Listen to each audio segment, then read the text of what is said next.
না, এখন আর তাদের মধ্যে কথা হয় না। ফোন, এসএমএস, হোয়াটসঅ্যাপ সবই বন্ধ। কোনো অনুষ্ঠানে মুখোমুখি দেখা হয়ে গেলে একে অপরকে এড়িয়ে চলারই চেষ্টা করেন তারা, অর্থাৎ পরিচালক রাজ চক্রবর্তী ও মিমি চক্রবর্তী।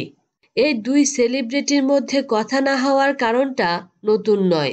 দীর্ঘ প্রেমের সম্পর্ক ভেঙেছে তাদের। রাজ নতুন করে সম্পর্কে জড়িয়েছেন অভিনেত্রী শুভশ্রীর সঙ্গে। অন্তত টলিউডের একাধিক সূত্রের তেমনটাই দাবি।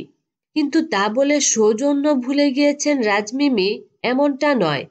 রিয়েল লাইফে এই নতুন জুটিকে মিমি আগেও শুভেচ্ছা জানিয়েছিলেন। এবার রাজের জন্মদিনে উইশ করতেও দেখা গেল তাকে। না, কোনো পার্সোনাল স্পেসে নয়, বরং গত 21শে ফেব্রুয়ারি রাজের জন্মদিনে উইশ করার জন্য সোশ্যাল প্ল্যাটফর্মকে বেছে নিয়েছেন নায়িকা। টুইটারে মিমি শুভেচ্ছা জানিয়েছেন রাজকে।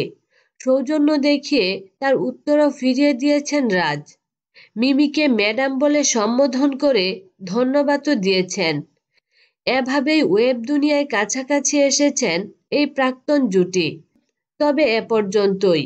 রাজের জন্মদিনে স্পেশাল সেলিব্রেশনে দেখা গিয়েছে শুভশ্রীকে। গত বছর পার্টির মধ্যমণি ছিলেন মিমি।